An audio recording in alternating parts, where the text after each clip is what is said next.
Shalom saudaraku, berjumpa kembali bersama dengan saya Pendeta Jakob Setio, masih dalam program Sapa Jemaat di Rumah.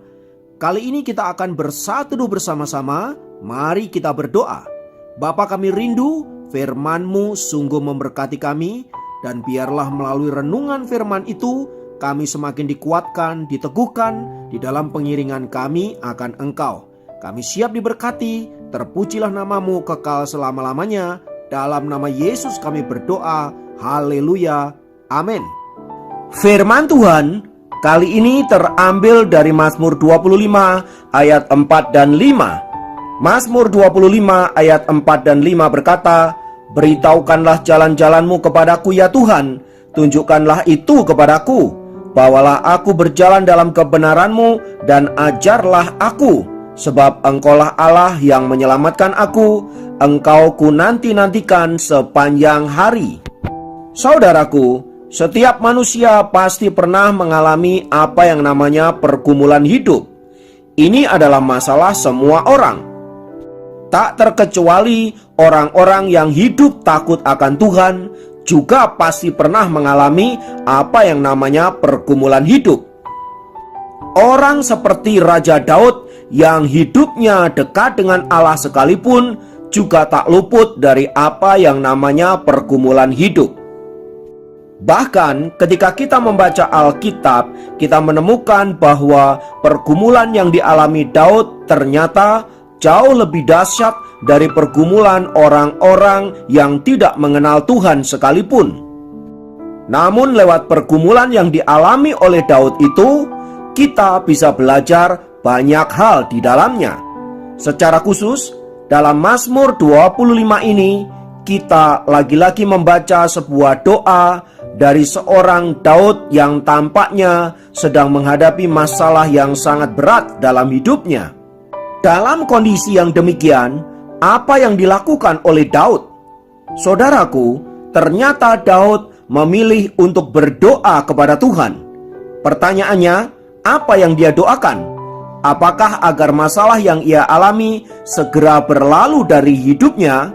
Ternyata saudara-saudara, doa yang dinaikkan Daud tidaklah demikian. Lalu apa yang didoakan Daud? Dari kisah Daud ini saudaraku, kita dapat belajar 3 poin penting berkaitan dengan doa-doa yang kita naikkan ketika kita ada dalam pergumulan-pergumulan hidup yang kita alami. Yang pertama, kita perlu terbuka di hadapan Allah. Dalam ayat 1 dan 4 menyatakan hal yang demikian. Keterbukaan untuk apa? Keterbukaan untuk dipimpin oleh Allah, dibimbing dan diarahkan Allah untuk melewati jalan-jalan yang harus kita lewati. Ini adalah hal yang pertama dan paling penting saat kita menghadapi pergumulan. Alih-alih berusaha untuk mendikte Tuhan, nyuruh Tuhan melakukan ini dan itu sesuai dengan keinginan kita, justru yang harus kita miliki seharusnya adalah hati yang terbuka untuk diarahkan Allah menuju jalan-jalan yang ditentukannya bagi kita. Mengapa demikian? Karena Tuhanlah yang lebih tahu mana yang terbaik dan solusi yang paling tepat untuk masalah yang sedang kita hadapi. Karena itu saudaraku, penting sekali untuk memiliki hati yang tunduk kepada Allah dan bersedia untuk dibentuk oleh-Nya. Maka ketika kita berdoa, berdoalah dengan terbuka dan mohonlah agar Allah boleh menuntun hidup kita, membimbing kita untuk apa? Untuk kita berjalan sesuai dengan kehendak yang Allah tentukan bagi setiap kita masing-masing. Yang kedua, kita perlu memiliki pengharapan kepada Tuhan.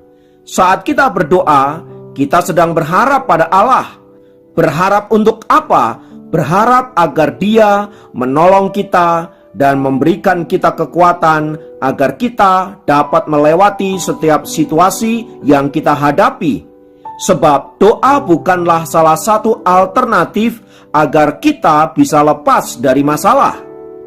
Doa adalah permohonan agar kita mengerti kehendak-Nya dan berharap agar Allah senantiasa menuntun kita menemukan jawaban-jawaban doa yang Allah telah sediakan bagi kita. Karena Tuhanlah sumber dari pengharapan kita, maka kita harus berharap kepadanya saja. Ini bukan berarti kita hanya berdoa melulu dan tidak melakukan apa-apa. Tetapi sebagaimana poin pertama di atas, saudaraku, kita memang harus berdoa, tetapi juga harus melakukan bagian-bagian yang harus kita lakukan. Selebihnya percayalah bahwa Allah akan melakukan bagiannya untuk setiap kita. Yang ketiga, memohonlah pengampunan kepada Allah. Dalam ayat yang ke-7 dikatakan, dosa-dosaku pada waktu muda dan pelanggaran-pelanggaranku janganlah kau ingat, tetapi ingatlah kepadaku sesuai dengan kasih setiamu oleh karena kebaikanmu, ya Tuhan. Berdasarkan ayat ini, saudaraku, penting bagi kita untuk menyadari akan kesalahan dan kelemahan kita di hadapan Allah. Sebab sikap demikian adalah sikap yang akan menuntun kita untuk mudah dibentuk dan diarahkan oleh Allah. Sebab bila kita tidak menyadari akan hal ini, saudara-saudara, maka kita akan menjadi pribadi yang sulit dibentuk oleh Allah. Sebab hati yang merasa benar dan merasa dirinya kuat, merasa hebat, akan sangat sulit dibentuk oleh Allah.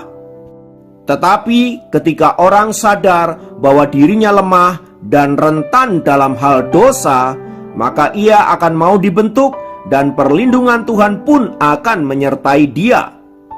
Dari 3 poin di atas, saudaraku, mari kita belajar untuk memiliki sikap yang benar ketika kita berdoa saat kita mengalami pergumulan-pergumulan di dalam hidup ini. Kiranya melalui firman Tuhan di atas, kita boleh semakin dibentuk dan dikuatkan oleh Tuhan dan tidak mudah menyerah ketika kita menghadapi pergumulan-pergumulan yang ada. Mari kita berdoa. Bapa, dalam nama Yesus, kiranya kuasa-Mu terus menuntun kami dan firman-Mu yang akan membuat kami menjadi kuat. Kami menyerahkan hidup kami ke dalam tangan kasih-Mu. Kami percaya akan tuntunan-Mu dan kami percaya jawaban doa selalu ada buat setiap kami.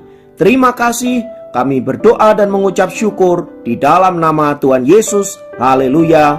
Amin.